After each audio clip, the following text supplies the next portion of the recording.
انتاينا رئينا نيرنا نايت مالي من الواش زينوركم جن هفتي مراخو زحنا يزي بتغرستيان تزرجي حسلة الله كتري وتخليه انتاينا رئينا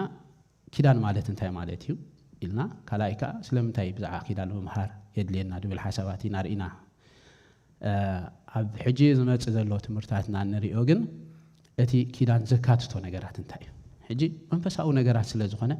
عمق النابلنا هنكيد كلنا جلب بفلتات كم دلوت راح نردو قنا عمق زبالة مرد أتابر هنايك عليك زي أبير زلوا تلا تردينا يو I'm sure 100% إن هي وتناس زلوته آمين سأزي كم تيتمال استزارو كوميشم دخنا أما تحب قدوس زلوا النزارة بولم زبالو بمولهم توم قدلات نبلهم ويد ما بازلس نبلهم بمولهم أبي زوري أيوم زخدودو تدايلنا أبتي عنكل أمنة تسأجان يوم زخدودو كل جيزة قبض عنكل إذا انتهى قبرن يوم تدايلنا أي وصنيا عرف سأجي أبجله نتناقفهم نجارات هلو مالتي لو ما عالتي كافت حدا كيدا زكاة توزبله نجارات انتهاي تقدم ما يزعبه نجارات تدايرنا كيدا زكاة تو نجارات قدامي يونيتي ويد ما حدنت زبلي حدنت زبل قال بفلايكا مستهلاو منفساو أكل دلو وجزي أبهرن منفساو هلاو سبن زلوم حدنت صبق يرون تدعى تردينا أمشر هيوتنا خلوات نازي نجارات زين مردع قديم خزارة وز دلي نجارات جن نهتي قالك زي أبهر تتبع لنا كم دلو بأمنة إنا خنقبلو زلنا نمبر فتسيمنا imagine كنقبرويد ما خنسألو أين خلنينا كنسألو أنت دعا فتينا ويد ما خنسألو إلنا أنت دعا حاسبنا تاوتي إنا نمل خنبر نأملخ نبعلو بعند رؤسو أيكوننا إنهم لخو مالتي من تزمت صحف قدس كزارة بنا خلو أمنات كامن تايب لنا كم مسمعي خاء بقى الكريستوسي حكي حجي اتي تعود نباب نايت صحف انت دار إنايو أو دزارة ودلو أبرومي بزعبا مسواخ ويد ما بزعبا وانجيل مزرابي زارة بسلا زلو يو كم مسمعي دبلك على تتأكي مدلهم بر أما صحف قدسنا أمنات نخلتي نجاراتي دكاتت حدا ون مسمعي كاتتي حدا وكاتت صحيفون زلو صحف مرداء كاتتي لمثالي أو قرنتوس معرف 15 تدارينا نخونتو أمينكم تزيكونكم سي كم تتم صحفات زبلوه يلو الحق مش كريستوس موته تقبره بس هل سيت معلتها تنسى نامنتاي يمصيوم دلون ترايل ناب صحفات حقي كم تتم صحفات زبلوه ስለዚህ ገሊኡ بصحف ገሊኡ بتمرتي زتردأنا يو زبله كله ግን أمنتاي يو تأمنت تدايلنا أبقال اوكي ስለዚህ ነጥቃል ከም ደለዎ مقبال ማለት እምነት ማህሩ ለኩም አይነው ነጊራኩም ነይረ እምነት ማለት ነቲ ተስፋ ዝግበሮ ነገር ርግጽ ምግባር ይሉ حقي ተخليت حسابات كنግረኩም ናይቲ ዘይርአ ነገር እንታይ ምግባር ይሉ ምርዳእ ይሉ ምርዳእ ሕጂ I don't know እታን ናይቲ ዘይርአ ነገር ምርዳእ እዩ ትብልሲ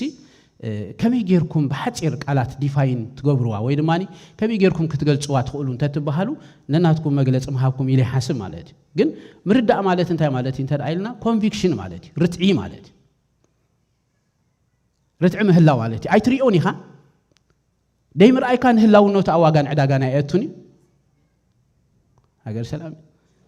كده مالكم دايما أي كان هلا ونوت أواجان عداجان أيتوني يلن أي رأخيون مالت يلن مالت أيكونا نمر الدعاء تامتان خونه ناقد منا تمرتي تاوي حنت نجار كرداكو أونجيل ما تيوش هذا شيء معرف فقد شو ديش تخمس تواحيل تصحيح له نسخة جنا خد تسلي كلها نبيتك تويل حكي شو انتايلو ما عطوها عطو ده حراي شو نتبو حبو زلو يا تبل تصحفتي نتبو حبو زلو ابوها لمنو حكي شو تبو حبو زرئي ما بجهدو خحسك ايلو جراماتيكالي ويد ما سوا سوا وابها هلا نزا صحفت زي كتفتحوا انت تفتون انتاي مخال تبو حبو زلو مالت انتاي مالتيو تخكلኛ ትርጉም ነትዘሎ ግና ከዘይ ትሪኦ ታይድ በሃል ተላይልና ተሐቢኢ ካይዶ ለምበር የለን ማለት አይኮነ حقي ስለዚህ ትክክለኛ ስዋሱ ተጠቂመው ምላደለው ማለት ታይ ማለት እንተዳይልና ለምሳሌ ሓደ ነገር ካብ ዒንት ካን ድሕር ተሰዊሩ አይራአኻዮ ተሰዊሩ ይዘሎምበር የለን አይኮነ ንኻብ ዒንት ካስ ተሰወረ ግና ከዘይ ራአኻዮ ተሐቢኡ ዘሎ ይድበሃል እምበረ የለን አይበሃል ስለዚህ ትብሕቡ ዘሎ ድብል ቃል ተጠቂመው ሙሉደለው ማለት ናይ እምነት ነገር ስለዝኾነ ማለት ስለዚህ ትርድኦ እዩ ማለት مردا مالتهم بعرنتاي مالتين تدعيلنا ነዚ ሕጂ ድዛረቦ ቃል ብእምነት እንተ ደይ ተረዲእናዮ ፈጺሙ ነእምሮና ከብደና እዩ ያታ ሓደ ግዜ ዳስዋይና ንሽገር ሓደ ግዜ ከዓ ኣይነቋጽሮን ሓደ ግዜ ከዓ ዕምቆቱ ኣይተረዳእናን እሞ ብዛዕባ ርትዕ የብልና ተንቃላት ጀንክለ ሓደ ግዜ ንምርድኡ ይሽገር ሓደ ግዜ ከዓ ብዛዕባ ብዕምቆት መረዳእታ የብልና ነው ማለት ግን እምነት ናይቲ ዘይርአ ነገር ምርዳእ ማለት እንታይ ማለት ይመስልኩም ከምዝ ገይረ መገለጽኳ ኣብዛ ነጊረኩም ኣለኹ ብትደለኹ ማሕበር ብዛዕባ እምነት ድብል ምህር ኣለኹ ከይሩ ከመይ ገይርካ መገለጽ ካያተ ትብሉኒ ሓደ ነገር መገለጽኳ ማለት ንምሳሌ ኣብ ጅባኹም ወይ ድማ ኣብ ዋሌትኩም እንታይ ያለው እንተ ዳይልና ኩሉ ግዜ ደቢት ወይ ድማ ክሬዲት ኣለኩም ሓቀ ኦኬ ናብ ሾፒንግ ተኣትው ከለኹም ናብ ሾፒንግ ተኣትው ከለኹም ኦኬ ዋሌተይ አውጤ ክሬዲት ያለው ዶ ደቢት ያለው ዶ ኢሉ ዳአቱ ሰባለው ማዓልታዊ የለ ሓቀ ምናልባሽ ሓደ ግዜ ከምዝ ከማይ እንትኾንኩም ነቲ ሁሉ ትደልይዎ ነገራት ኣብ ካውንተር መሰውረድኩምሞ ኣብቲ ሓደ ጅባኹም እቲ ዋሌትኩም ስለ ዘሎ ከማይ እንድሕርኮንኩም ማለት ምናልባሽ ኣይኮንኩም እንትኾኑ ዳሕራይ ሽዑ ተረኣኻስ ዋሌት የለን ግን ኩሉ ሻዕ እንታይ ኢኹም ትገብሩ እንተ ኢልና ብእምነት ኢኹም ትኸዱ ሓቀ ምሽ ምክንያቱ እንታይ ኢኹም ትገብሩ እንተ ኢልና ኦልሬዲ ዋሌት ድበሃል ኣብቲ ዋሌት ከኣት ክሬዲት ድበሃል ከም ደሎ ተረዲኡኹም ኢኹም ትንቀሳቐሱ ማለት ብዛዕባ ሕቶ ድበሃል ነገራት የብልኩም ዳት ዋይ ከዓ ቸከ ይገበርኩም እንታይ ትገብሩ እንተ ኢልና ተኣትው ማለት ምርዳእ ማለት ከምኡ ማለት ሃገር ሰላም ናም እንታይ ከምጻኩም ከምዝ ደሎ ኸበታን ተረዳእኩም ኪዳን ደካትቶ ነገራት ቀዳማይ እንታይ እንተ ኢልና እምበር ሓድነት እዩ ዩኒቲ ዋንነስ ወይ ድማ ሓደ ምዃን ማለት ይሽተይ ክንጽልይና ብሩኽ ሰማያዊ እግዚአብሔር አቦ ተመስገን ነመስግነካ ኣለና እግዚአብሔር አምላኼ ስለዚ ነበረና ናይ ኣምልኾ ግዜ ደጊምና ነመስግነካ ኣለና ንባርኸካ ኣለና برجت كم تقال كازوبلو نحن خا نردو هلاونت كان عنا زل على مواخيداني مسانا اللغة ما أخلنا اللغة زي أبي هرابو بشم يسوع كريستوس بس ساعات زدما سمرت كا ما أخلنا خون زي أبي هرابو أبن نجبر زبده كله كترد عنا بشم يسوع كريستوس تصلي الله زي أبي هرقوي تاسراوي تابوي قال كا متان كنردو متان كنستوعلو بشم يسوع كريستوس بناي مجابينت منفس كان نسخة ما أخلنا قد قلت تصلي الله زي أبي هرقوي تاسراوي تابو قال كا خين ردو قال كا خين استوعلو زقاو منا زبله كله أجان انتاو حيل بيسوع كريستوس شمسلت عنك أو مالله بيسوع كريستوس شمسلت أنا بز ساعات زقاو مالله ما قال بادوس إرابادو نما قال باجود لبديانا ما سودا دبك لدابوند رابادو نما قال باجود لبديانا ما سودا دبك لدابوك إرابادو نما قال باجود لبديانا ما سودا دبك لدابوند دبك لدابوس بيسوع كريستوس بيسوع كريستوس هاللويا هاللويا تقلينا منفسك ما أخلنا يخون سمرتك ما أخلنا يخون قال كام برها بنا نبلال قال كام ردها بنا نبلال بقويتانان بمدحنينان بيسوع كريستوس شميلك آمين إذا حدنت ويدما يونيتي زول حسابات كنري أخلنا بايزوي تمالي حدا نجر تزاري بنيره كافت حدا سلمنت هاي كيدان مفلات أدلينا دبل كدام يا استسر إزرعنايو زل علماوي مخري نايجزي أبير سلزغن حكي زل علماوي مخرخ أنتي مالتي لنا نيرنا إجزي أبير مخيرو جرا خمس من زجا موريلنا نيرنا مس أدم كستايك خون كله سنتا يجيرون تدعيلنا كيدانو يو أفريسو إلو انتي منشمو جليس ولا هوسي جليس ولا حكي مش سلازي أما تصحب قدسنا بقدام معرف كلا معرف سالساي معرف رابع معرف كم تمال زبلنا يبز فترة أب كيدان مس أدم كم زاتوه قالوا دزار بنا نجارات يلن جنا كيدان ينيروه كيدان مالت انتي سلازخونه انت دعيلنا كيدان مالت يونيت سلازخونه لمثال حدا نجار تزاري بنيره كيدان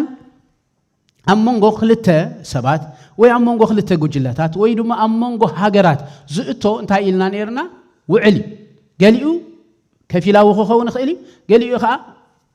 ملو بملو خون خيلي ملو بملو اندحر كوينو كالو ترغم كم زلو ورينا نيرنا جن كفيلاو بارشالي انت دا وعلاتيوم جن تايم دغور دلو انت دايلنا كيدان تاعتاتيوم مالو مالت كيدان كتاعتاتو خلو انتي كوينو مالو انت دايلنا بقل خفالنا بحدنت مصيو مالو مالت يونيتي ده نايز نجارات زمون حدقو مصحف قدسنا كم ريفرنس ويدما خمو كس حساب زتقملو بزح غيزه مسمح برو بزعبا زمدنا تصايصوتا يتزار ወይ ድማ ብዛዕባ ዝምድና ሰብኣይን ሰበይትን ማለት ሰብኣይን ሰበይትን ኪዳን ከኣቱ ከለው መጽሐፍ ቅዱስ ከም ዝነግረና ናብ ምንታይ እዮም ዳኣቱ ሓደ ዝተደመረ ሓደ በጀካ ኣብ ክርስትና ኣብ መጽሐፍ ቅዱስን ኣብ ዝምድና ተጻይጾታን ተደይ ኮይኑ ሓደ ዝተደመረ ሓደ ይድብል የለን ሕግ ናይ ማትስ እንታይ ይገብሮኒ ኣይፍቅዶኒ ሓደ ዝተደመረ ሓደ እንድሕር ኮይኑ ክልተ ናብ ሓደ መጽኦም ሓደ ዝኾኑ ልግንታ እንተዳኢልና ኪዳን ጥራይ ኦኬ ኪዳን ጥራይ ስለዚህ በኪዳን እዮም ናብ ሓደ ዝመጽማ ኪዳን ዘካቱ ቀዳማይ ነገራት እምባር እንታይ እንተዳኢልና ሓድነት እዩ ማለት ሓደ ናሞ ስለዚህ እምባር ራእዮች ኣመንጎ ኣዳም ክንብል ከለና ሕጂ ኣመንጎ ሰብን ኢና ምክንያቱ ካብቶም ሰለስተ ቀንዲ ኣገደስቲ ሰባት ኣምላኽ ክርኢ ከሎስ ንዖኦም ጥራሕ ደይኮነስ በኦም ኣቢሉ ሰባት ይድርኢ ነይሩ ጀነሬሽን ይድርኢ ነይሩ ዝበልናዮም ሓደ ኣዳሚ ካልኣይ አብርሃም ሳልሳይ ኢየሱስ ክርስቶስ ሓቂ ስለዚህ በኣዳም እግዚአብሔር ድሪኦ እንታይ ነይሩ እንተዳኢልና ሰባት ናብ ክውንነት ከይመጻና ከለና ብዛዕባ ሰባት እግዚአብሔር ድርኢ ነይሩ ማለት ስለዚህ እግዚአብሔር ካብ መጀመርታ ምስ ሰባት ኢሉ ዝጀመሮ ወይ ድማ ዝፈለሞ ፍላመንታ እንተዳኢልና ሓድነት ኣመንን ኣመንጎ ሰብን እግዚአብሔር እዚ ነገራት እዚ መረዳእታ መታን ኮነና ዕሙቕ ዝበለ ሓሳባት መታን ክርዳእና ነዚ ነገራት ዝኽነገረኩም መጀመርታ ሓድነት ብመንጽር ህይወት ክንሪኦ ኢና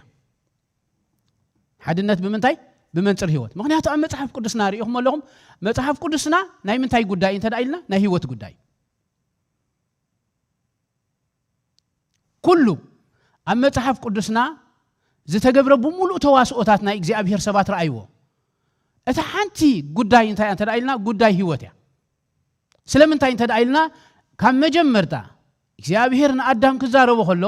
ካብዚኣ ከይትበልዕ ካብዚኣ መዓልቲ ምስ ትበልዕ ግን እንታይ ኢልዎ ሞት ክትመውት ኢኻ ሓቂ ኦኬ ሕጂ ሞት ክትመውት ኢኻ እንተዳኢልዎ እንታይ ኢደሎ ማለት ህያዊ ኢደሎ ማለት ኦኬ ህያዊ ኢደሎ ህይወት ኣምላኽ ኣላቶ ማለት ኢየሱስ ክርስቶስ ክመጽእ እንከሎ ካብቲ ቀዳማይ ዝተዛረቦ ኣብ ወንጌል ዮሐንስ እንተዳርኢናዮ ናይ ምንታይ ጉዳይ እንተዳኢልና ናይ ህይወት ጉዳይ እንታይ ኢሉ ተዛሪቡ ኣነ ህይወት ምስ ተረፉ መታን ክረኽባ እንታይ ዝገበርኩ ኢሉ that's the purpose እንታይ እንተዳኢልና ህይወት መታን ክህብ ህይወት ካብ ሰብ ተደይ ትጠፍእ ነራ ምምጻእና ኢየሱስ ክርስቶስ ኣይመድለየን ነይሩ ማለት ስለዚህ ኣብ መጽሐፍ ቅዱስና ኩሎም ናይ እግዚአብሔር ሰባት ራእዩ ኣብ ድመጽእ ደሎ ምስ ኣገልግሎት ትብል ሓሳባት ክንሪኦ ኢና ብሙሉኦም ህይወቶም ዘበኖም ታሪኾም ኩሉ ምስ ፍቃድ እግዚአብሔር ዝተኣሳሰረ ወይ ድማ ኣብ ፍቃድ እግዚአብሔር ተንጠልጢሎም ንዘበናቶም ብሙሉእ ዘሕለፍዎሲ ብምንታይ ምክንያት እንተዳኢልና ጉዳይ ህይወት ሓንቲ ሓሳባት ኢየሱስ ክርስቶስ ተዛረባ ነገረኩም ኢየሱስ ክርስቶስ ከምዚ ኢሉ ኣሎ ኣነ ኢሉ ብዛዕባ ገዛ ርሱ ክዛረብ ከሎ ኣነ መንገድን ሓቅን እንታይ ነይሉ ህይወትን ኢሉ ፕሊስ ተረዱኒ ዛ ጥቕስ እዚኣ ኩላትና ኢና ንፈልጣ ብዙሕ ግዜ ድማ ተጠቂዓ ንረኽባ ኢና ኢየሱስ ክርስቶስ ክዛረብ ከሎ ብዛዕባ መንነቱ እንታይ ኢሉ ዝዛረብ ደሎ እንተዳኢልና ቀዳማይ ኣነ እንታይ ኢሉ መንገዲ እየ ኢሉ ካልኣይ ከ ሓቂ እየ ኢሉ ሳልሳይ እንታይ ኢሉ ህይወት ራእዩ ሕጂ ምክንያቱ ኢየሱስ ክርስቶስ መምጽእ ዓላምኡ እንታይ ስለ ዝኾነ እንተዳኢልና ህይወት ጠፊኣ ስለ ዝነበረት ህይወት ኣምላኽ መታን ክመልስ እዩ ናብ ሰባት መጺ ማለት ህይወት ኢሉ ኣብ ሳልሰይ ተጠቂስዋ ደሎ ህይወት ድምር መንገድን ሓቅን ክደግመልኩም እዚኣ ህይወት እንታይ ድምር መንገድ ምፍላጥ መንገድን ሓቅን ምክንያቱ ኣብ ብሉይ ኪዳን ኣመንቲ ዝበሃሉ ብፍላይ ካብ አብርሃም ምንነው እስራኤላውያን ጥራዮም እስራኤላውያን ታይም ዝበሃሉ እንተዳኢልና ኣመንቲ እዮም ዝበሃሉ ስለምንታይ እዮም ኣመንቲ ዝበሃሉ እስራኤላውያን እንተዳኢልና እምነት ነቲ ዘይርአ ነገራት ምርዳእ ስለ ዝኾነ ነቲ ዘይርአ ኣምላኽ ዝኣምኑ ኣይሁዳውያን ጥራዮም ነይሮም ወይ ድማ እስራኤላውያን ጥራዮም ኣሕዛብ ብሙሉኦም ግን መጽሐፍ ቅዱስ ክነግረና ከሎ እንታይ እዮም ደምልኹ ነይሮም እንተዳኢልና ጣዖታት እዮም ደምልኹ ነይሮም እቶም ጣዖታት እንታይ እዮም ዝኾኑ እንተዳኢልና በዓላቶም ዝሰርሕዎም እዮም ንምሳሌ ኣብ ምዕራፍ 18 ግብረ ሐዋርያት እንተዳርኢናዮ ናብ ኣቴና ጳውሎስ ከኣቱ ከሎ ናብቲ ቤት መቃድስኩም ኣቢለ ከኣቱ ከሎ ኹሲ ኢሎም ብዙሓት ጣዖታት እንታይ ከም ትገብሩ ኢሉ ምንቲ መጽሐፍ ቅዱስ ክዛረብ ከሎ ኣማልኽቲ ኣሕዛብ ኢሎም ሓቀይምስ ሕጂ ራእይዎም ንእግዚአብሔር ኣብኡ ክዛረበሉ ከሎ እንታይ ኢሎም መስልኩም ዘይርአ ካልኣይ ከኣኒ ኢድሰብ ዘይተገልግሎ ምዃኑ ክገልጽ ከሎ እንታይ ልመሲልኩም ኣምላኽናሲ ከም ብዛዕባኡ እንዲ ክገልጸሎም ደሊ ምክንያቱ መዓት ጣዖታት ርእዩ መዓት ኣማልኽቲ ርእዩ ማለት ግን ሓንቲ እንታይ ርእዩ መሲልኩም ቫኪዩም ምናልባሽ ካልእ ኣምላኽ ዝበሃል ነገራት ተደኣ ረኺቦም ወይ ድማ ተደኣ ኣምፅኦም ምናልባሽ 8 9 ተደኣ ነይሮሞም ንዕኡ ከዓ 10 መታን ክገብርዎ ሓንቲ ግን እንታይ ነይራ ክፍቲ የስራ ቦታ ነይራ ማለት እዩ ናይ ኣማልኽቲ ማለት እዩ ምናልባሽ ካልእ ተተረኽበ ማለት እዩ ኢየሱስ ጳውሎስ ግን ነዚ አንታይ ተጠቂሙላ እንተዳይልና ተጠቂሙላ ማለት ነዚ አይን ፈልጦኒና ዝበልኩምሞ ግን ንዕኡ እንታይ ክገብረኩም ኢሎም ከፍልጦኩም ኢሎም ከፍልጦም ኮሎሽ እንታይ ኢሎም መሲልኩም ንሱ ከምዚ ጨንቆ ኢድሰብ ታይ ማለት እዩ ዝመሲልኩም ባይዞ ወይ እዚኣ ሰዓትኩም ለባማት እንዲኹም ሰብ አየገልግሎኒ ማለት አይኮነን ከምዚ ካልኦድ ትርጉማ حكيمش كم يتردعكم نيا إليه الحاسب مع سعر حدا جيزين بزعب أقل قلوت كتزارب كل حاجة بيهركو كم زج أنكو إيش سبعة تقول قلنا سبعة هنا نقول قلو أبعد زارب دلون تايم على شو نشيلكم كم توم تعوتات تسكيمهم كم حدا بوتان زبطحوهم إذن إحنا إنهم لخ أملاخ جن زي الرأس لازقونه خو مو أيكونن يو مالوتي تاسعفت حري أيوه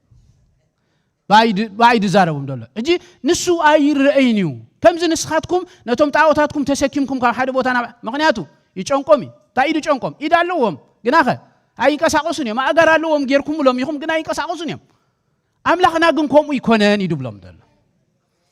ስለዚህ ከምዚ ጨንቆ ወይ ድማ ከምዚ ሸጉሮ መንቀሳቀስ ከምዚ ሸጉሮሲ ኮሙ ይኮነን እዝን ንሕና ነምልኹ አምላኽሞ እቲ ትክክለኛ አምላኽ እዚ ኢሉ ይድዛረቦም ደሎ ማለት ታይ ከረድ ስለዚ ዘሎ ኮይኑ ሲልኩም አሕዛብ በሙሉኦም ንመን እዮም ዘምልኹ ነይሮም ተዳይልና እምበር ንጣዖታት እዮም ዘምልኹ ነይሮም አይሁዳውያን ወይ ድማ እስራኤላውያን ግን ንመን እዮም ዘምልኹ ነይሮም ነቲ ዘይርአ አምላኽ ስለዚ እምነት ማለት ነቲ ዘይርአ ምርዳእ ስለዝኾነ አፍቲ ፔሪድቲ አመንት ድባሃሉ መን እዮም እስራኤላውያን እስራኤላውያን እዮም አመንት ነይሮም ኦኬ ኣብዚ ግዜ ዝሕጂ ኢየሱስ ክርስቶስ ክመጽእ እንከሎ እቲ ዝተዘርበሉ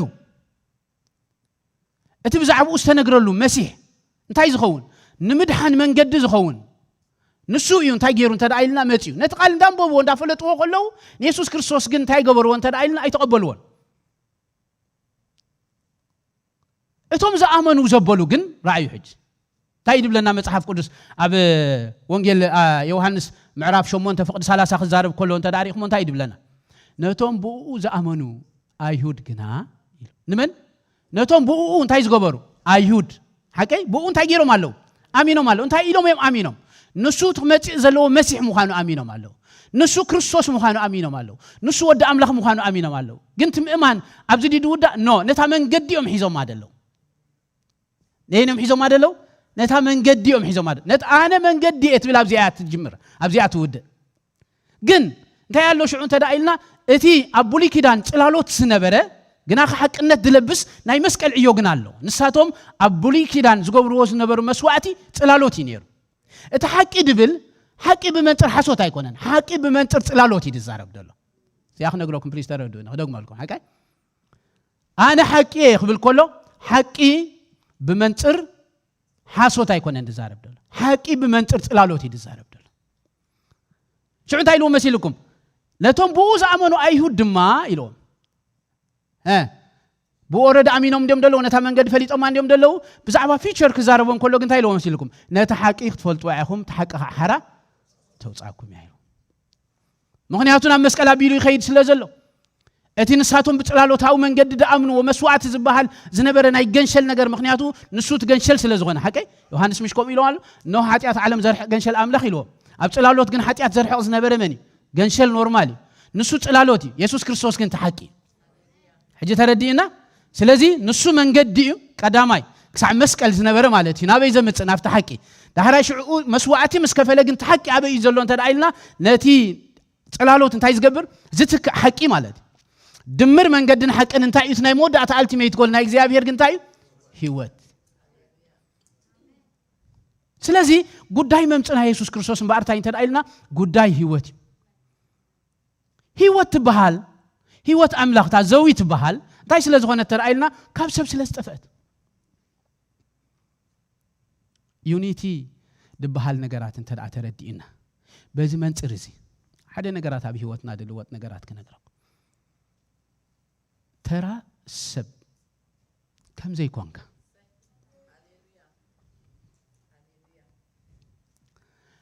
حنت نغر الله نغركم يسوع كريستوس كم سب وفلسنا كريستوس تما هيركم تكوني كم يلي حسب يسوع كريستوس فصم املاح فصم سب يسوع كريستوس كم سب كوينو ام مدري ابز ملالسولون ابز غلغلولون زنبره غيجن ساعتاتن كم سب بصح نغرات كيري حدا غيزه يسوع كريستوس كم سب كله ግን ህይወት አምላኻኡ ዝነበረት ይነሩ ማለት መንስ መጽሐፍ ቅዱስ ከዛረብ ኮሎ እንተዳሪናዩ ህይወታኡ ነበረት እዩ ሐቀ ታ ህይወት ከአብርሃም ሰብ ነበረት ይሉ ወንጌል ዮሐንስ ቀዳማዊ ምዕራፍ ከዛረብ ኮሎ በዛዕባ መንነቱ ህይወታኡ ነበረት ክብል ኮሎ ሕጂ እንታይ ማለት ተዳይልና እታ ናይ አምላኽ ህይወት አመን ነራ ማለት እዩ አብ ኢየሱስ ክርስቶስ እዚ አፍሊስ ተረዱን ሓደ ጊዜ أربعة مقال جيزة دبل تزاريبا نيرة تذكروا على تخون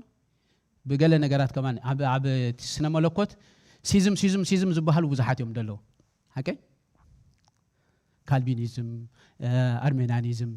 تدمرد ومرد حج نابزيزم زيزم زاتوم مالت هاي زي ها كيروسيزم يا زي هاي مالتي أسيلكم جاس فولا متحف قدسنا بديسبنسيشن بمقال غيزه بوزح ملكع سمعوا تخوليو لمثالي زبن نصحنا حقي سمعهم لهم زبن حلنا زبن حقي زبن صقا قال دبال سمعوا شوعه سيزناس حقي مش مصحف قدوس نا هيوت غداي سلازخونه بهيوت منصر كفلو خلنا ግን اب 4 مقال غيزه يزخفل كنغركم زي ابيرد زي ጽቡቅ ጌራ እንተ ዳ ተረዲአትና ንኽርስትና ጽቡቅ ጌርና ክንርድኦ ንኽእሊና ኢለ ይሓስብ ምክንያቱ ኮንቪክሽን ዝረኸብ ኩሉ ርትዕ ዝረኸብ ኩሉ ምርዳእ ስለ ዝኾነ ቀዳማይ ምቃል ጊዜ ክነግረኩም ቀዳማይ ምቃል ጊዜ ካብ ዘፍጥረት ቀዳማይ ምዕራፍ ስጋዕ ሳልሳይ ምዕራፍ ደሎ ህይወት አምላኽ እዛ ዘዊ ትበሃል ተዳ በልዒኻ ክትመውት ኢኻ ትበሃለሉ ደላ ህያው ዝነበረሉ ሰብ እዩ ማለት እዩ ህይወት አምላኽ ኣብ ሰብ ዝነበረትሉ ፔሪድ ሓራይ እዚኣ ሕዝዋ ካበይነቲ ካብ ቀዳማይ ምዕራፍ ስጋዕ ሳልሳይ ምዕራፍ قدم حاتيات مغبارو سب مالتي انتي انيرا انت دايلنا كابزي امس تبلع معلتي موت كتموتي خا ندحر تباهيلو انت يالو مالتي هياو يدلو مالتي سلازي هيوت املاخ بسب زلاتلو غيزي اي مالتي كالاي مقال غيزي نبلو ግን املاخ صادق ስለዝኾነ ካብታ አይትብላ አስተባህለላ معلتي مس بلعግን እንታይሉ በታ معلتي موت كتموتي خا ስለስተባህለ ሽዑኡ موت ሞይቱ مالتي ካበይና በይ ካብ ዘፍጥረት ሳልሳይ ምዕራፍ ስጋዕ መምጻእና ኢየሱስ ክርስቶስ ነበረ ፔሪድ ሰብ ኣብ መንፈሳዊ ሞት ነበረሉ ጊዜ ኩሉ ሰብ ዘበለ በሙሉ ኣብ ምንታይ ነይሩ እንተዳይልና ኣብ መንፈሳዊ ሞት ነይሩ ያራይ that's why መጽሐፍ ቅዱስ ክዛረብ ከሎ ኢየሱስ ክርስቶስ ሰብ ኮይኑ ምስ መጸ ካብ ሰባት በሙሉኦም ከም ሰብ ህይወት አምላኽ ዝነበረቶ ኢየሱስ ክርስቶስ ጥራይ ነይሩ ስለዚህ መጽሐፍ ቅዱስ ክዛረብ ከሎ እንታይ መስይልኩም ቃል መጀመርታ ነበረት ቃል አምላኽ ነበረት ቃል ከአምላኽ ነበረ መስበለ ኩሉ ቡ ሆነ ካብት ዝኾነ ዘበለ ድማ በዘይቡ ዝኾነ የልቦን መስበለ ህይወት አቡ ነበረት ማለት ህይወት አቡ ጥራይ ነበረት ማለት that's why ኢየሱስ ክርስቶስ እንታይ ኢሉ ድዛረብ ነይሩ መስይልኩም እዚኣ ፕሊስ ተረዱኒ ኢየሱስ ክርስቶስ ክኸይድ ከሎ ከአቱ ከሎ ክወጽእ ከሎ ኢየሱስ ክርስቶስ በይኑ እዮም ድርእይዎ ብምንታይ ብዝርአ هذا جزء أمعرف 14 وانجيل يوحنس يسوع كريستوس كفانه ومن كله توماس كن كم زيلو حتيتوا نبور إنامو يأخلنا نايلو يعني حكي عيري يوني دلو معرف 14 وانجيل يوحنس نبوا نبور إنامو يأخلنا نايلو يسوع كريستوس كن بمنفسه ونجارات أنت دعدي تردي خايو جراماتيكالي بأمره خطردو ده يتقلق منفسه ونجارات بايزو that's why نتقال كم دلو ومرد عدد لنا إلنا نزارب دلنا والدي مأمان مالت نصو مالتي يسوع كريستوس كزارب وخلو تايلو مسيلكم أنا أبوهم زلخو أبو دم أبايكم زلو دو ده يتقبرنا أي تأمن إن دي خاءات بتاعت نهات نايم فلات قد ده يكون أبو أبايا اللهم لو خلو توماس لوجيك انت يزبل هاو أيريوني دلغو يقول مالتي مغنياتو يسوع كريستوس as a person يزري أزونه ኢየሱስ ክርስቶስ ከአይትሪኦ እንዲኻደለኻ ክብሎ ኣይክእልን እዩ ምክንያቱ ከም ዘይሪኦ ዘሎ ፈልጥ እዩ ግን ናይ እምነት ጉዳይ ስለ ዝኾነ ግን እንታይ ኢልዎ ኣይተኣመን እንዲኻ ኢሎ ስለምንታይ ተዳኢልና ህይወት ኣምላኽ ማለት እንታይ ማለት እዩ ተዳኢልና መንፈሳዊ ሕብረት ወይ ድማ ሕብረት መንፈሳዊ ህላወ ሰብ ምስቲ ህላወ መንፈሳዊ አካል ደለዎ እግዚአብሔር ማለት እዩ እዚኣ ፕሊስ ሕዙለይ ህይወት ማለት እንታይ ማለት እዩ መንፈሳዊ ሕብረት መንፈሳዊ ህላወ ሰብ ምስቲ ህላወ መንፈሳዊ አካል ደለዎ እግዚአብሔር ማለት እዚ ሕጂ በእምሮ ፈጺምካ ክርዳእካ ይክእልን ነቲ ቃል ከም ደለዎ ጣይኻ ክትቀበሎ ዘለካ ማለት ስለዚህ ኢየሱስ ክርስቶስ የዕሪነዝ ነገራት ስለ ዝርድኦ ኣብቲ መንፈሳዊ ህላወ ሰብ ከም ሰብ የደዛረብ ደሎ ሓቂ ከም ሰብ የደዛረብ ደሎ እቲ መለኮት ዝኾነ አምላኽ ኣብኡ ከም ዘሎ ይፈልጥ እዩ ወላ ድሕሪ ትንሳኤን ተዳርኢናዮ ምልአት መለኮት ብስጋኡ ሓዲሩሎ ደይሉሎ እንታይ ማለት እዩ ተዳኢልና ከም ሰብ ኢየሱስ ክርስቶስ እቲ መለኮት ድብል ዲቪኒቲ እዩ ብዛዕባ መን ይደዛረብ ተዳኢልና ብዛዕባ እግዚአብሔር አቦ እግዚአብሔር ወልድ እግዚአብሔር መንፈስ ቅዱስ ኣብ ትግርኛና ስሉስ አካል እንታይ ተባሂል ደሎ ተዳኢልና መለኮት ይተባሂል ደሎ እቲ መለኮት እንታይ ኮይኑሎ ተዳኢልና ብምልአት ስጋ ኣብኡ ሓዲሩሎ ተዳኢሉ ብእምነት ነቲ ቃል ከም ደለዎ ዳኢኻ ክትቀበሎ ዘለካ እምበር ፈጺምካ ክትርድኦ ይትኽእልን ኢኻ ምክንያቱ መንፈሳዊ ነገራት እዩ ማጋላባቶስ ራሜክሰም ሕጂ ኢየሱስ ክርስቶስ እንታይ ይብሎ ደሎ ተዳኢልና አቦ አባይ አሎ አባይ ከም ዘሎ ዶ ኣይተኣምንን ኢኻ ኢልዎ ማለት ከኣምን ጥራይ ደሎ እምበር ክርኢ ኣይክእልን ምክንያቱ እምነት እንታይ ኢና ንብል ዘለና ናይቲ ዘይርእ ነገር እንታይ ምግባር ምርዳእ እዩ ኢና ንብል ዘለና ስለዚህ ህይወት ትበሃል ኣብኡ ስለ ዘላ ከም ሰብ ኣብ ኢየሱስ ክርስቶስ እንታይ ያለው ተዳኢልና ተመለኮት አሎ ማለት ስለዚህ ኢየሱስ ክርስቶስ በአር ክዛረብ ኮሎ እንታይ ይመስልኩም አቦ አባይ አሎ ስለዚህ ኢየሱስ ክርስቶስ ከም ሰብ በጀካት መለኮትነቱ ምክንያቱ ከም ሰብ ኮይኑ ስለስተመላለሰ በቲ ባህሪ ናይ ሰብ ኣብ ምድሪ ክመላለስን ኮሎ ኢየሱስ ክርስቶስ ዝርድኦ ምርዳእሲ እንታይ ይድብል ይመስልኩም ንበይኑ ከም ዘይኮነ ዝርድኦ ማጋላባዶስ ዳስ ዋይ ኮይ መጽሐፍ ቅዱስ ናይ እምነት ነገራት ስለ ዝኾነ ከም ዚሉ ተዛሪቡ ደሎ ኣብ ቆሮንቶስ ቀዳማይ ቆሮንቶስ ካልኣይ ቆሮንቶስ ምዕራፍ 13 ፍቅደ 5 ስጋዕ 7 ክዛረብ ኮሎ ከም ዚሉ ደሎ ብእምነት እንተ ደአሃሊኹም ርእስኹም ፈትኑ ሓቂምሽ ወይ ካ ርእስኹም መርምሩ ምስ በለ እንታይ ኢሉ ወይስ ክርስቶስ ኣባኻትኩም ከም ዘሎ ዶ ብርእስኹም ኣይትፈልጡን ኢኹም ንመን ሕጂ ከምኡ ድብሎም ደሎ ንሰብ ቆሮንቶስ መን ኣባኻትኩም ከም ዘሎ ክርስቶስ ኣባኻትኩም ከም መን ሰብ ቆሮንቶስ እንታይ ዓይነት ሰብ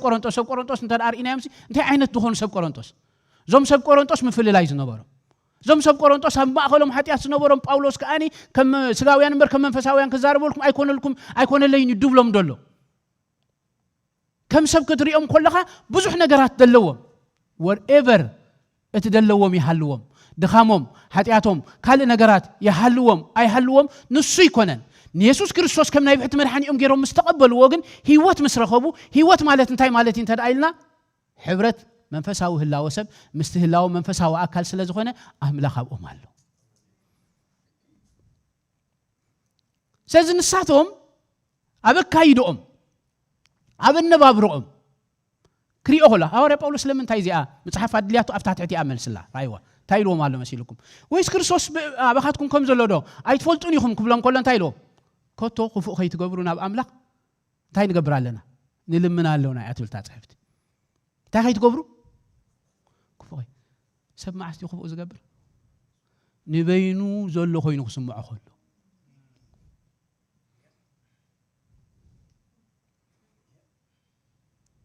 ማዓስ ንበይኑ ዘሎ ኮይኑ ንበይኑ ኮይ ኮነ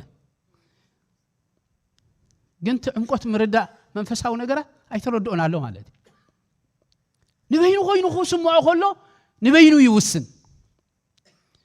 ንበይኑ ኮይኑ ክስምዖ ኮሎ ሓጢያት ይገብር ንበይኑ ኮይኑ ክስምዖ ኮሎ ከም ድልየቱ ይኸይድ ሕቡእ ህይወት ኣለዎ ማለት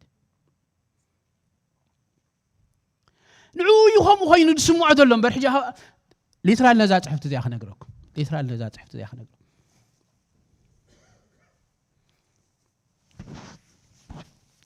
ግራማቲካል بسواسوا أبهلا ذات عفت زي أيت بحالنا أنا سي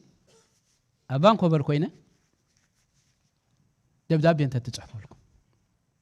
دبدابي وتصحف كله باستر قبل ما تنسي مساحاتكم كم زلوا دايت فلتونيهم تتبلكم كوانا مسكدة قال نجارا قاتي مولو على تيوز بر هتم سانا دلون حين ريو دلنا تابني وكوينو مساحاتكم دلو كيف لنا أمبلكم مالتي كوينو مسمعان لباماتكم قوم أي مبلكم منجن قوم وكوين سمعان تاي مالتي مسيلكم أي بحال ني جراماتيكال سوا وأبحال أي بحال نتم مساحاتهم دلو نساتهم زي فلتوا نسوق مساحاتهم كم زلوا زذكرهم دلو سلم تاين تدايلنا ناي مرأي نجارات لزي كوني منفساو نجارات لزي كوني كم ويلو تزارهم دلو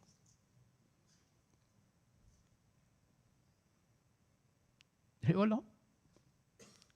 سلازي يسوع كريستوس مبار هي أو سلاز هوني هي وات أملاخ أو سلاز لا كل جزء كأتو خوات كله تاي يدول نيرو ترايلنا أملاخ مسايلو سلاز دمان تاي قبرني نيول نيرو أحد جنني يوب نيرو بار كيداني فريسو إلو إجابة كزارب كله ويدما هو شيء نزل حسابات الزخزارب ولا كله سلام تاي مسيلكم كيداني فريسو حقه سلام تاي إتي حبرت منفسه هلا وسب مس منفسه هلا ونا إجابة زنبرة انتي سلاز غنا ترايلنا سلاز تفلالي سبريت سلاز غنا أموت سلاز نبرة سب أموت نيرو مالت انتي مالت انت ترايلنا منفسه هلا وكون يروي منفسه هلا وديس أبير كويني كونن ويدما منفسه هلا وتفي كونن منفسه هلا ولا مغنياتو سب سلاز نجارات زقوم سلاز غنا منفس نفس سجاس سلاز له كل انتنا ناي سبيلنا مصحف قدس كنزارب كلنا بتسلونقي 5 معرف 23 تدارينايو انتي ترايلنا بزلو منفسكم نفسكم سغاكم يلول سلازي منفس هلا وسب منفس هاو هلا وناتو بجكاتي منفس أملاخ النبلوسي ناتو سب منفس هاو هلا ودي بحال الله ومالد سلازي سب كاب أملاخ مسوت أو يدماني سبريت مسكونه منفس هاو هلا ودي سأبير هاي قبرنا أي تفن تايد أي خوين ترايلنا سبريت يخوين بزت صحف زن مهارو دلنا جن تاي خوين ترايلنا سبريت هاي كونن divorce and separate ما كم أبز قدامي علم الفلتينا أبتي ناتنا يوزع ذي فلاد divorce يخوين تفاتيح مالد كيدا أنا أفريسو that's why يجي كيدا أنا أفريسهم يوم إلو تزاري بودلو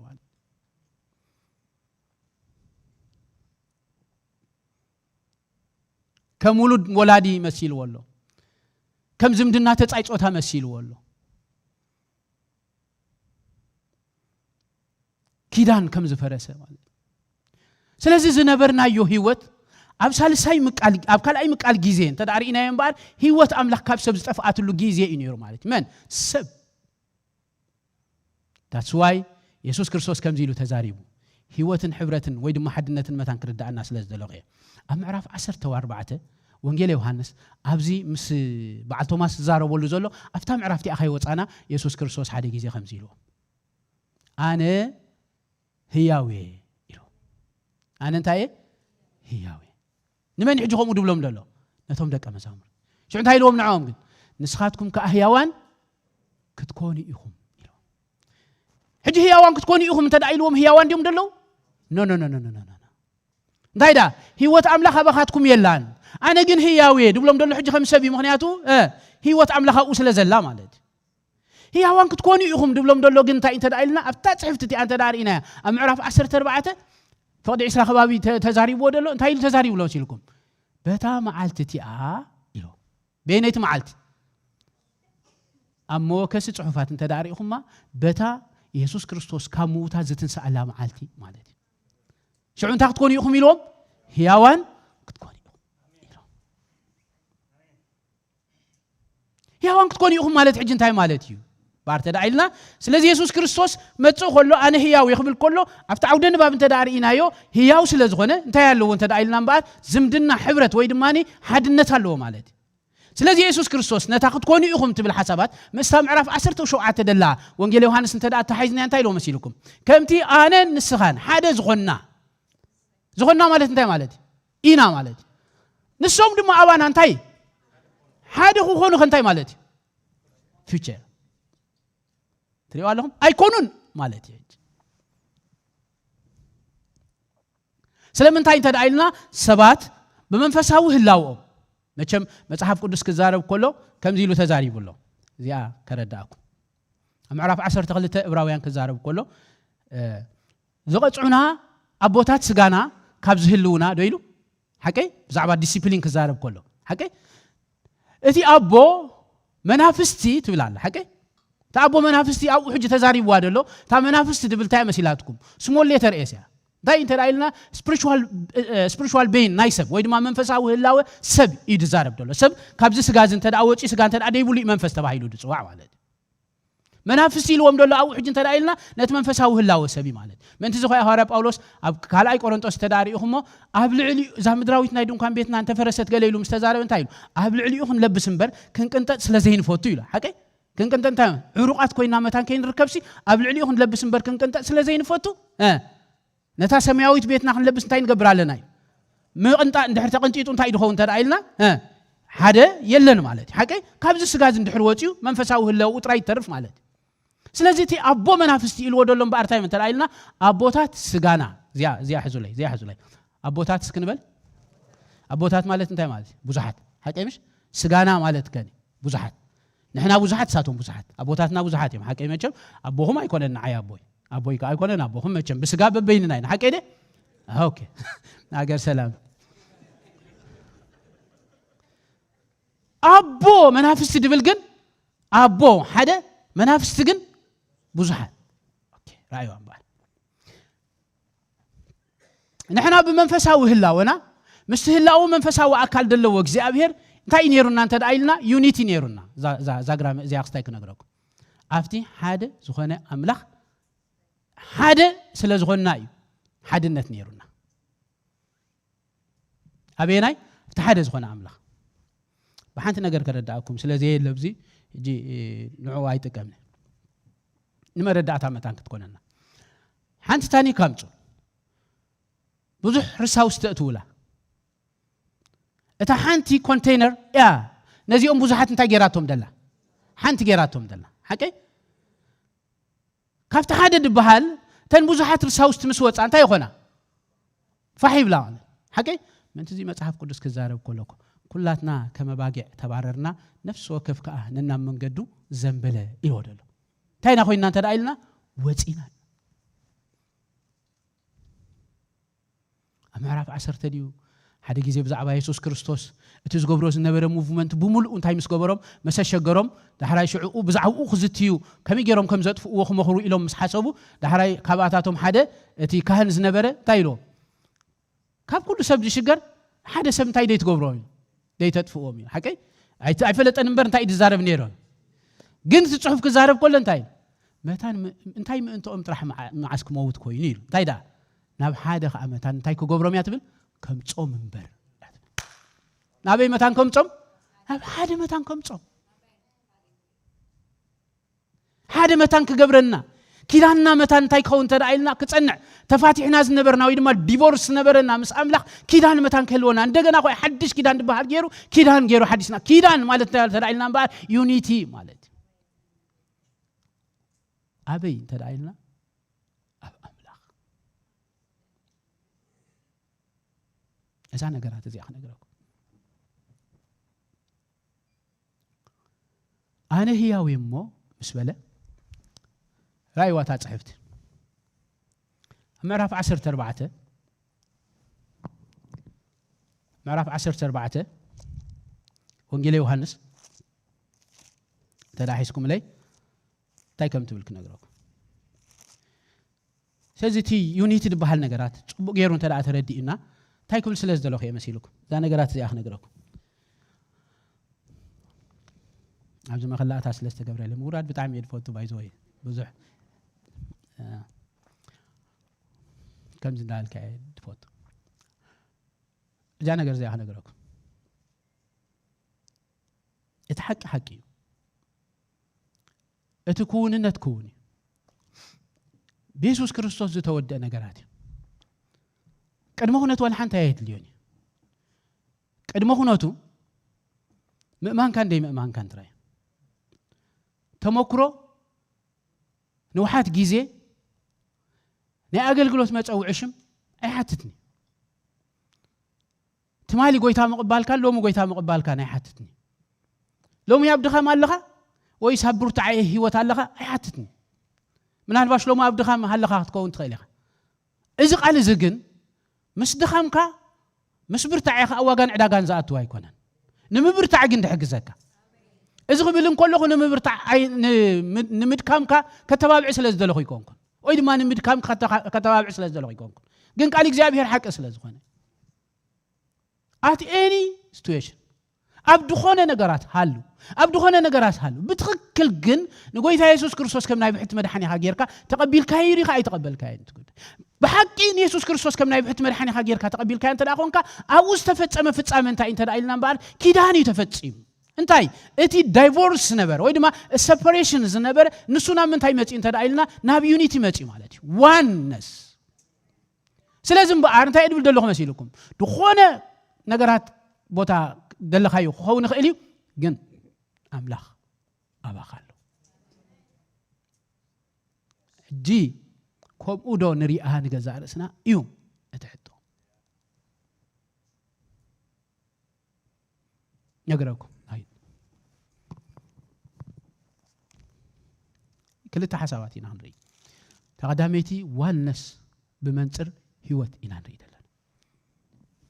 ህይወትን ህላውነት እግዚአብሔርን ከም ክልተ ገጽ ኣብ ሓንቲ ሳንቲም ፈጺሙ ኣይፈላለይን ሓደ ግዜ በኋላ አርእስት ነጊረኩም ነይረ ዝክርዋ ተዳኹም ዝክርዋ ምሳሌ ኣብዚ ናይ ሕጂ ነዚ ገንዘብ ሳንቲም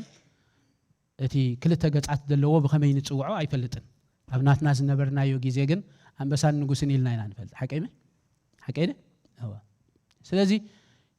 ህይወት ረኺብካ ዶ ተባሂልና ክንሕተት ከለና ባይ ኮንቪክሽን ህይወት ኣሎኒ ወህያው ህይወት ረኺበ ንብል ሓደ ግዜ ምናልባሽ ኣብ ገለ ኩነታትና ምስ ኩነታትና ብምትሓሓዝ ብዛዕባ ናይ ዘለዓለም ህይወት ደሎና ነገራት ምናልባሽ ኣብ ገሌና እኹል ትምህርቲ ስለደድልየና ምናልባሽ ኣብ ገለ ግዜ ምጥርጣራት ክህልወና ይኽእል ንምሳሌ ሓደ ሰባኻይ ሎ መዓልቲ መጺኡ ኣብዚ ክሰብኽ ከሎ ኢየሱስ ክርስቶስ ጽባሕ ክመጺኡ ገለ ኢሉ ክስታይ ተትገብር እሞ ኣይምጻእ ደኣ ድብል ሰብ ኣብ እምርኡ ምልክት ሕቶ ድህልዎ ሰብ እንተ ደኣ ሃልዩ ድሒኑ እዩ ግን ምድሓኑ ገና ኣይረጋገጸን ኣሎ ከቢድ ቃል ዛረብ ከም ዘለኹ ርዳእ ርግጸኛ ክኸውን ዌልካም ኣሜን ኢየሱስ ክርስቶስ ሕጂ ይምጻእ ኣሜን ኢየሱስ ክርስቶስ ሕያዋን ዝኾኑ ይድእክብ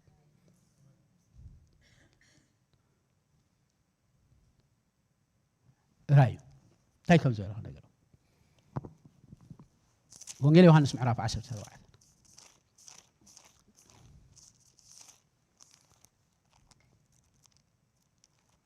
وانجيل يوحنا معراف 10 4 يسوع كريستوس كزارب كله تاتوسي كم زيلو كافودي 10 8 تلارينا 5 مصحف قدس عيسكم زلهم أنا زختامات كونكم مايك حد جوكم نبخاتكم كمتسي قرب جيزة علم دقي مايك تري إننا نسخاتكم جنا أنت تقبروني يخم كتريوني يخم بس ولاش أنتي المسيلكم أنا هياو إيه أمه أنا أنتي أمه هياو إيه أمه زه هياو إيه أمه مالته أنت رايلنا حجي هياو إيه أمه دبل حسابات أنتي مستس أمري حكي كونجاكشن حكي نتدحري يودلو سلازم نسخاتكم كعا إلو شعو تاخد كوني يخم ياتبل هياو أنك تكوني يخم آمين شعو انتي المسيلكم هياوان كتكون يوم نسخاتكم هياوان كتكون يوم مسوي ليش انتي بتا معلتتي انا ابوي نسخاتكم من اباي انا دم ابخاتكم مهلاوين تاخذ قبري يوم فضي داس بينيتي بتا هياوان تكونوا لا معلت هياوان كوينكم يوم مالت يدبل دلو حج ابا استزاربلا ابو اباي نسخاتكم كاباي شعو انتي اب كريستوس كنتاي كنكونينا مالتي يدبل دلو حجي يونيتي كهلونا مالتي ناي كيداننا مستر حدش كيدان بمن يخوينو بكريستوس بار دخلنا نخون ابدلنا يو خنتاتنا حلو اذا مرد ازي اب كن هلو زي غبانا خنتات انت داهلينا كابتن هلو زي غبانا خنتات دايو خوصانا زلو امبر ترديهم من لهم نحنا زخنا نخون يسوع كريستوس ابانا أبا يالله اسكنوا بقى كيدان زكاة تو نجارات بارتا إنت دايلنا يونيتي تراسب أيكون نبيني أيكون جد بأمنات مقبال دبهال مبار زي أي حاجة عن توي استزاربكم مالتي أوكي بزعبة إذا نجارات إذا خن نزارب كلنا حدا عن توي ما حوي كزمر كله حدا نجارات استفيل نير مالتي بزعبة من أملاخنا نزارب دلنا بزعبة إذا سماين مدرن سفترة حكي سماين مدرن سفترة إلنا خن نزارب كلنا نسو أوانا الله إلنا خن حسب كلنا نتقالك زي أبيهر كم زلوا وانت زي تقبلنا يا أبو أمورنا خن سؤلين خلينا أبو أمورنا خن سؤلون ترى أفتينا تعوتينا خن سؤل بر أملاخ يكوننا كنسل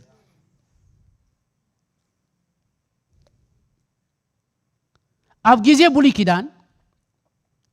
هذا جيزة داويت كم زيلو تزاريو بدعم تقر من نجارات رايو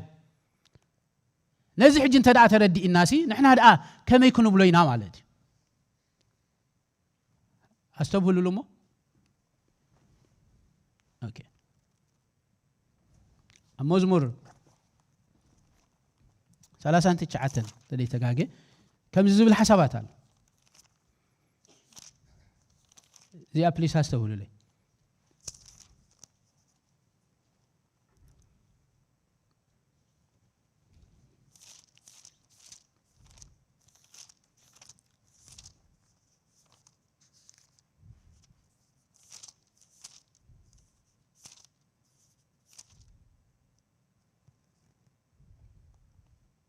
ميتين سلاسان تشعت بليس زيادة ردوا تايد مسيلكم كحسب كله بزع حواس النجارات نزل صحفكم بكله داويت كم زبلسي إلى مالتي نحن هجنا بحدش كيدان كنزارب كلنا أملاخ ذا أملاخ أين أي أملاخ سماين مدرن فترة سماين مدرن إلنا نحسب كلنا من الواش فترة أملاخ كنرئين كلنا زجر منا نجارات نتاي مخانو نجراكم نبدأ جوت إلنا عقلنا بزفكدو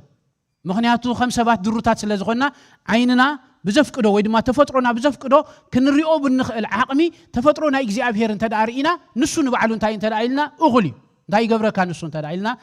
سوري إذا قال زي أمتقامي جنب بغنع تردو لي فين تتوت نعود راح يخطردو محرت حتي تمش زي أمتق فين تتوت سمعنا داي فتيم كهتر دوي تخلني حالتي إذا خند نسخب عقمها كتريو بتخل نجارات سي أملاخ إلك تحسب كل خاص إذا نجارات تزفت ريو إلك عقا جن كنيو نحن عقمنا كريو بزخيلنا نريد لنا نبري نسو عالم بملأت زفت أملاخ يمالد نسو خفترته نلعلن تاي قبر تدايلنا يعبي مالد متحف قدس كزارب كله جن أبا خالو إيد بالدلو مالد ما كم يجر كاتردو حجناز نجارات زي بأمنة رايح كاتردو بارترا سباي كون كان مالد كتعطو خطوات كتنبر أما أخل زي أمنت يخون أفكال نجارات كتنبر كل خاسي نجزع رأس خام ترى سباي ترياني خامن حياته متحف كودس كنجرك كله ترى سب كم زي كون كايز نجارك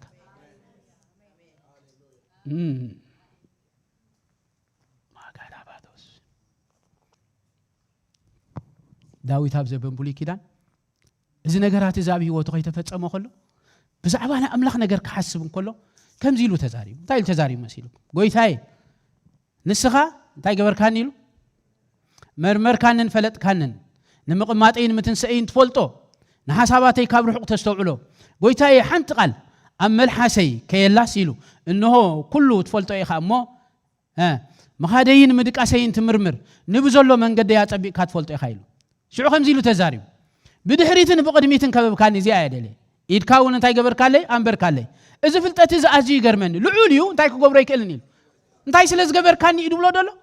بقدمين بدحرين سلز خبب كان إيد كا علي سلز أمبر كا لازم نقرأت إذا فتي ما خستو عليك إلني يلو مالي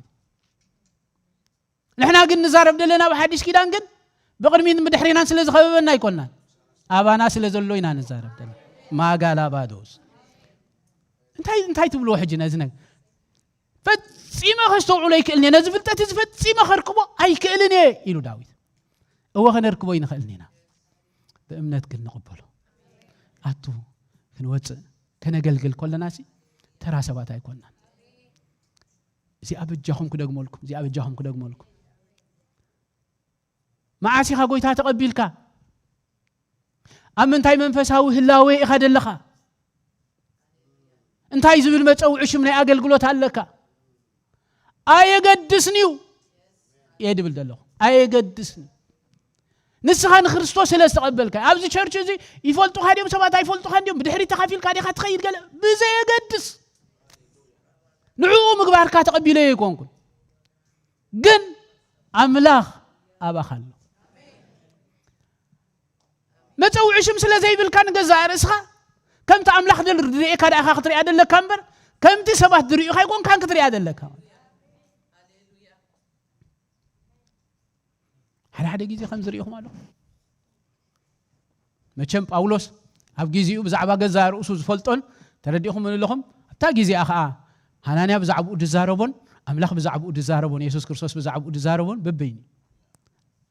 ኣብ ሓንቲ ሞመንት ቆይ ምስተቀበሉ ሃናንያ ተኾነ እዚ ኮን ደቀ መዛሙርትኻ ብዙሕ ነገራት ዝገበረ እዩ ኢልዎ ማለት እዩ ጳውሎስ እንተኾነ ወላ ብድሕሪኡ ክምስክር ከሎ ኣነ ኮን ማሕበር ኣምላኽ ዘሳደድኩ ኢየሱስ ክርስቶስ ክዛረብ ከሎ ግን እዚ ንዓይ ሕሩያ ቃይ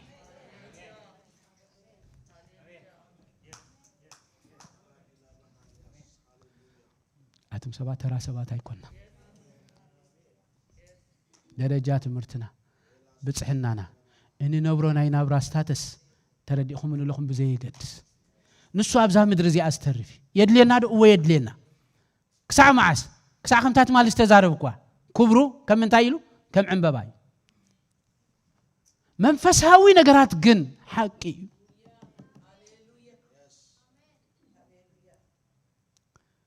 ዳስ ዋይ ምሕዳስ ክገብረልና ባይ ኮንቪክሽን ዝበልኩ ካህቱ ክወፅእ ከለኹ በይነይ ከም ዘየለኹ በይነይ ከም ዘይኮንኩ ኣብ ፅንኩር ኩነታት ኣብ ድሕራ ጊዜ ክንሪኦ ኢና በይነይ ከም ዘይኮንኩ ምክንያቱ ህይወት ማለት እታ ናይ ዓንተ ወይ ዝተዛረብኳ ነገራት ክደግመልኩ ሓንቲ ሳንቲም ክልተ ገጽ ኣለዋ ኣንበሳን ንጉስ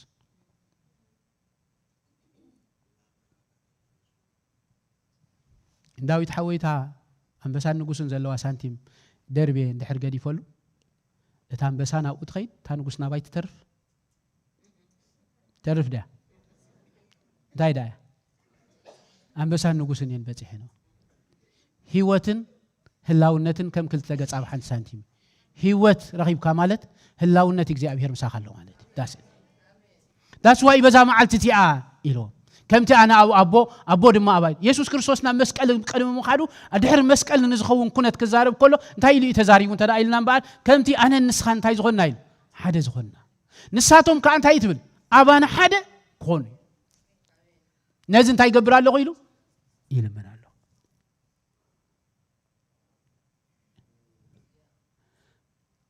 ካብዚ ዝዓቢ ክብረት ከምዚ የለ መቸም ትፈልጡ ሓቀይ ዛ ነገራት እዚኣ ክዛረቡ ሞ ክውዴ ምስ ጊዜ አንጻር ጊዜ ማኔጅመንት አንከንገብር ኦኬ ወዴ just 5 minutes ኦኬ ወዴ እዝን ድሕር ተለዲእካ ክስተያሰብልኩም ኣለኹ እዚኣ ሓንቲ ነገር ክነግረኩም ክብረት ማለት እንታይ ማለት እዩ ክብረት መቸም ኣገዳሲ ውርደት ትደሊ ሰብ የለን ሓቀይ ምሽ am I right ክብረት ትደሊ ሰብ ክብረት እንታይ እንተዳኢልና ናይ ዘለካ ትሕዝቶ ናይ ዘለካ ብቕዓት ኮታ ናይ ዘለካ ነገራት ውጽኢት ግናኸ ካብ ካልእ ሰብ እትረኽቦ እንታይ እንተዳኢልና ሪስፖንድ ወይ ድማ ግብረ መልሲ ኣቦቱ ኣብ እምርኡ ዘቐምጠካ ነገራት ማለት እዩ ሓቀይ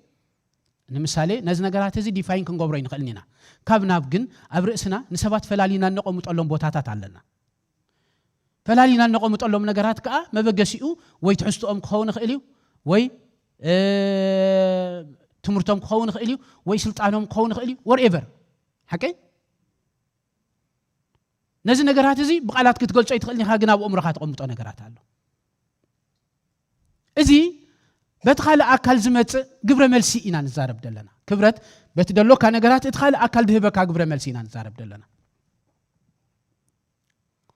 ተሓቀኛ ክብረት ግን ካብ መን ይጅምር መሲልኩም ካባኻ ይጅምር ንስኻ ብዛዕባ ገዛ ርእስኻ ብዛዕባ መንነትካ ጽቡቕ ዝኾነ መረዳእታ እንድሕር ሃሊካ ነቲ ናይ ሰብ ዘሎ ነገራት ከማን ካብቲ ኣብ ውሽጥኻ ዘሎ ትብዓት ዝተበገሰ እንታይ ክትገብሮ ትኽእል ኢኻ እንተ ዳኢልና ብሬክ ክትገብሮ ትኽእል ኢኻ እንታይ ይስማዓካኒ እንተ ዳኢልና ምክንያቱ you know yourself ሓደ ግዜ ብከምዚ አንደ ክረዳእኩ ኣብ ሓደ መስሪያ ቤት ወይ ድማ ኣብ ሓደ ስራሕ ኦኬ ልዕሊኡ ዝኾነ ትምህርቲ ለካ ነቲ ሰብ እቲ ሰብ ግን ብዛዕባኻ ልዕሊኡ ዝኾነ ነገራት ከም ዘለካ ኣይፈልጥን እዩ ሓቂ ስለዚ ይፈለጠ ኣቀባብልኡ እንታይ ክኸውን ይኽእል ትሑት ዓይነት ኣቀባብላ ክኸውን ይኽእል ኦኬ እቲ ንሱ ትሑት ዓይነት ኣቀባብላ ገይሩ ዝቕበለካ ደሎ ግን ንዓኻ እንታይ ኣፌክት ይገብረካ ድዩ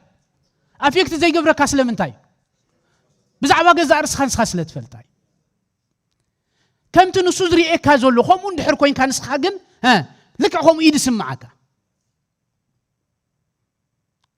ንምሳሌ ሽግሮም ዝነበረ ናይ እስራኤላውያን እንተዳሪናዮም ኣብቲ እንታይ ድበሃልሲ ልክዕ ንሕና ከመንበጣ ኮና ሓቀምሽ ኣብ ቅድሚኦም ድማ ከምኡ ነበርና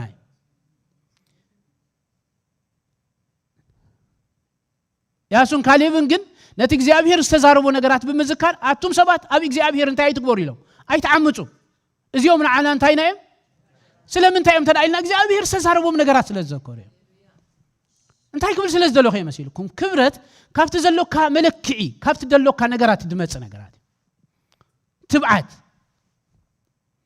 ኣብ ናብራ ድኾን ካትከውን ትኽእል ኢኻ ኣብ ድሕረ ባይታ ኣነባብራኻ ተዓባቢኻ ድኾን ካትከውን ትኽእል ኢኻ ሎም ዓልቲ ግን እግዚአብሔር መስገን ንምንባር ንቅድሚት ንምስጓም ከም ፍቃድ እግዚአብሔር ንኽትነብር ኮለኻ ብትብዓት ንምንባር ርእስኻ ኣቕናዕ ቢልካ ክትመላለስ ዝገብረካ ምሁሮ እድዛረብ ዘሎ ስለዚህ ኢየሱስ ክርስቶስ ክዛረብ ኮሎ ከምቲ ኣነ ንስኻን ሓደ ዝኾንና ኢሉ ምስተዛረብ እንታይ ንመስልኩም እቲ ዝሃብካን ክብሪ እንታይ ገበርኩም ኢሉ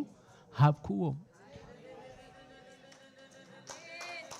ሃይናዩ ትኽብር እንተ ዳኢልና መጀመርታ እኮ ክብረት ካብ ሰብ ዝረሓቕ እንታይ ዲ ኩሎም ሓጢኦም ክብሪ ኣምላኽ ሲኢኖም ዶ ኢሉ እንታይ ስለ ዝኾነ ክብሪ ኣምላኽ ሲኢኖም ሰባት ካብ እግዚአብሔር ስለዝተፈልዩ ህይወት ስለዝፀፈት ማለት ኮይ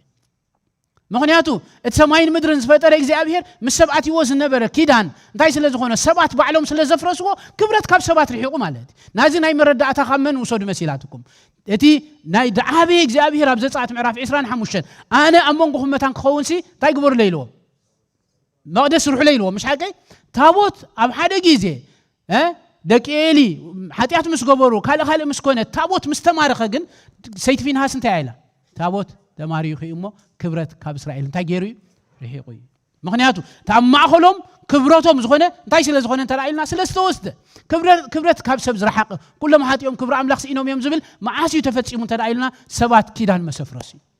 ኪዳን ምስ ተመልሰ ግን እንታይ ተመሊሱ ተራኢልና ክብረት ተመሊሱ you have to proud ተዓባቢያኻ ድሕረ ባይታኻ ካልእ ነገር ካብ ዘይ ይገድስ ኣምላኽ ኣባኻ ስለ ዘሎ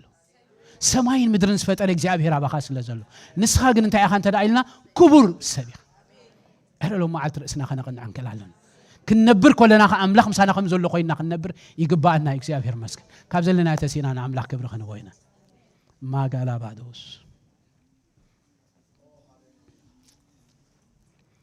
ኣባያ ኣለኻስ ክንበሎ እግዚአብሔር መስገን